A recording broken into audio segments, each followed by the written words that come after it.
ტყუილი ღირს ძვირი ჩემი აზრით, ძალიან ძვირი ღირს და ანუ ეს ჩვენ რო ვარსებობთ თუნდაც ის რო იაფია თქვა ჩვენი საქმიანობა შედარებით რა, ანუ მაგალითად აი რო წარმოიდგინოთ ერთი ხმის ფასი რა უჯდება მაგალითად ქართულ ოცნებას, რა უჯდება ვიღაცას რომელსაც თქვა ფული აქვს და რა გვიჯდებოდა ჩვენ მთელი ამ პერიოდის განმავლობაში ერთი ხმა, იმის ახსნას ვცდილობ რომ იდეაში რომც დაგეთანხმოთ, რომც ჩავთვალოთ რომ თქვენი რჩევა მართალია ან იმ ადამიანების რომლებიც იძახიან რომ განსხვავებული ლექსიკა გამოვიყენოთ ან განსხვავებული რაღაცა ემოცია გამოვიყენოთ ადამიანებს ის უთხრათ რაც მათ მოეწონებათ ჩემი წარმოდგენით ამას ძალიან დიდი რესურსი ჭირდება იმიტომ რომ ძალიან ხშირად ანუ ტყუილის დაკავება თუ ტყუილის რაღაცნაირი შებოჭვა აი რაღაცა რთულია რა რომ ადამიანებს დიდი ხნის განმავლობაში ტყუილი დააჯერო და უფრო მეტი რესურსი ჭირდება ამას. აი მაგალითად ვინც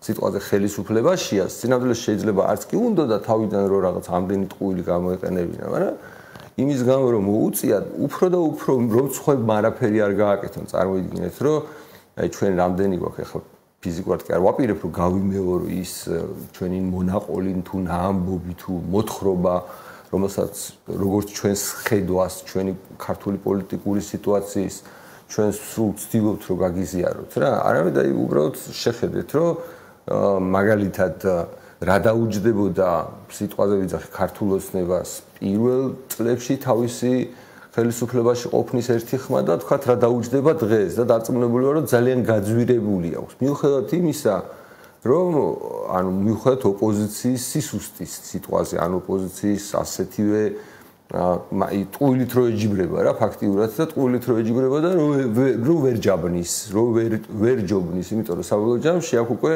რესურსებზეა რა საქმე. ანუ არა იმდენად ტყუილის ხარისხზე, კარგი ლამაზი ტყუილია, რაღაცა წარმატებული ტყუილია თუ არა წარმატებული, არამედ რამდენად ეს ტყუილი მასიურად როგორც ნიაღვარი ესე მოედინება რა. გირჩს აქვს როგორც იცით, აი კონსტიტუცია რა და ამ გირჩის კონსტიტუციაში პირველი ამბავი ადამიანის შესახებ აწერია ესეთი რამე რომ ადამიანს ეკუთვნის საკუთარი სხეული და სიცოცხლე. ხო, ანუ ადამიანს თუ ეკუთვნის თავისი საკუთარი სიცოცხლე და სხეული, ეს იმას ნიშნავს, რომ მის მეზობლებს ის არ ეკუთვნის. იგივე მთავრობას, აი მთავრობა და მეზობელი სინამდვილეში ერთი და იგივეა რა.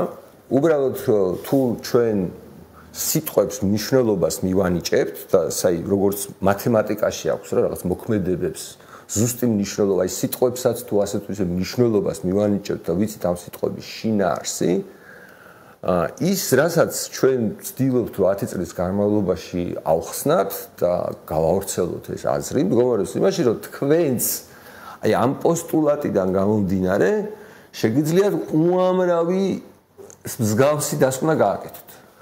მეზობელს არ აქვს რაღაცა მის საქმეებში ცხვირის ჩაყოფის უფლება. არა თუ ცხვირის ჩაყოფის, არამედ ამ ადამიანის გაძარცვის უფლება არ აქვს, ამ ადამიანის წამების უფლება არ აქვს.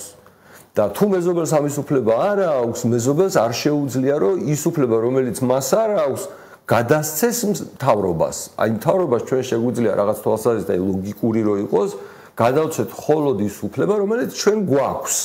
და არ შეგვიძლია გადავცეთ ის უფლება, რომელიც ჩვენ თვითონაც არ გვაქვს. ანუ თუ ჩვენ თვითონაც არ გვაქვს, მაშინ გამოდის რომ მთავრობას ამ უფლებაზე ვერ გადასცემ და მის მიერ ამის გაკეთება უკვე გამოდის რომ არის იდეაში ტყუილი.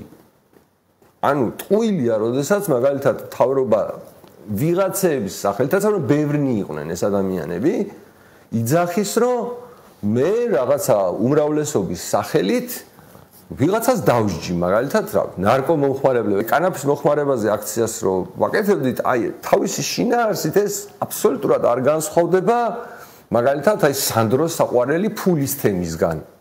აი წარმოიდგინეთ რომ თქვენ თუ კი ყველანი ტყუილდებით იმით რომ ვიღაცა ფულს ბეჭდავს და ყველა თქვენგანის ჯიბეებიდან ფული ამოაქვს, მოტყუებით. მაგრამ აი ზუსტად ამის უფლება ხო არ გქონდათ რომ მაგალითად მთავრობისთვის ესეთი უფლება გადაგეცათ.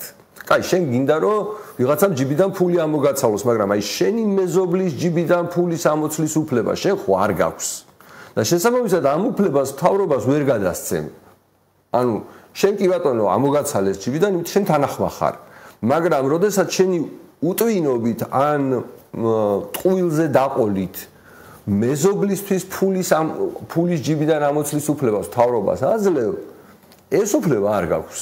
აი ეს მერე ყველაფერი, აი ეს ჯამში რო წარმოიდგინოთ, რომ აი ისეთი ვითომ განსხვავებული თემები, როგორიც არ ვიცი, მონეტარული პოლიტიკა, როგორიც ნარკოპოლიტიკა, როგორიც განათლების პოლიტიკა, ეს ყველაფერი წარმოიდგინოთ, შეაჯამოთ, სულ ტყუილი გამოვა და ტყუილის შინაარსი იმაშია, რომ საბოლოო ჯამში აი პრინციპის დონეზე გვჯერა, რომ ადამიანს არ ეკუთვნის თავისი სხეული და სიცოცხლე. ანუ ვიღაცა სხვა ადამიანები არიან, უფრო ჭკვიანები თუ უფრო გონიერები თუ არ ვიცი რა ქვია, რა შეიძლება დავარქვათ, რომლებსაც რაღაცა მიზეზით, იმის გამო რომ ვიღაც უცნაურმა ხალხმა ამ იდეის დაიჯერა, ჩვენ მივეცით რაღაცნაირად ისეთი უფლებამოსილებები, რომელიც უფლებამოსილებებიც აი სამართლიანობის წესებიდან გამომდინარე ამ ადამიანს არ შეიძლებოდა ქონოდა. მაგალითად, რა ვიცი, ყველაზე ცხადია, რომ გავრცელებული თემა იყო, რომ თქვენ რაღაცა ნარკოტიკების პროპაგანდას ეწევით. ეს ხო ტყუილია, არანაირი აგრესიული ნარკოტიკების პროპაგანდა უბრალოდ არ არსებობს. აი ხო შეგეძლიათ რომ ნახოთ და მითხრათ რომ რა მიგაჩნიათ გირჩის აქტივობებიდან აგრესიულ ნარკოპოლიტიკად. არა, უბრალოდ ვიზახეთ არ დაიჭიროთ ხალხი თქვა. აი არ დაიჭიროთ ხალხი იმის გამო, რის გამოც ადამიანის დასჯა, იმის გამო რომ ადამიანს საკუთარი სიცოცხლე და საკუთარი სხეული თვითონ ეკუთვნის, თქვენ არ გეკუთვნით თქვა, ამას ვეუბნებით ადამიანებს. აი თქვენ არ გეკუთვნით და შეიძლება ეს აგრესიული იყოს, აგრესიული აქტიურობა იყოს. აი მაგალითად ხა მე აგრესიულად ვაქტიურობ, როცა ვიძახი რომ ადამიანების ტანჯვა არ შეიძლება რა. აი მაგალითად თუნდაც ის რომ ადამიანები მიყავთ ჯარში, ეხო მეორე, ასე ვთქვათ, ჩვენს წინააღმდეგ გამოყენებული თემაა რა. ადამიანები რომ ჯარში მიყავთ, წყვეტენ თავის ოჯახს, თავის სამუშაოს თუ საქმეს, სიცოცხლეს, სიცოცხლის ნაწილს რო ართმევ. ანუ რაღაც მეზობელი რო გართმევს სიცოცხლის ნაწილს, იმიტომ რომ მეზობელი არასოდეს დაფიქრებულა. ანუ არც კი იცის მეზობელმა მართლა თავდაცვისთვის გამოადგები თუ არა, მაგრამ ამის მიუხედავად მაინც თანახმა, რომ შენზე პოლიციელმა იძალადოს და ჯარში გიკრას თავი ან ციხეში. აი ჩვენ თუ ამაზე ვიძახით, რომ იცი რა, არც მეზობელს, არც თავრობას ამის უფლება არ აქვს. შეიძლება რომ ეს აგრესიულ აქტიურობაში ჩაგვეთვალოს? ან მაგალითად ის, რომ სულ ვიძახით, რომ ქართული განათლების სისტემა არასოდეს დამოუკიდებლობის შემდეგ არ გადაგვიაზრებია და ისევ საბჭოთა ადამიანებს ვზრდით ჩვენი შვილების სახით. ეს აგრესიული აქტიურობაა? რომ დაფიქრდე ის რომ ზოგადად გადავრჩით და ვარსებობთ.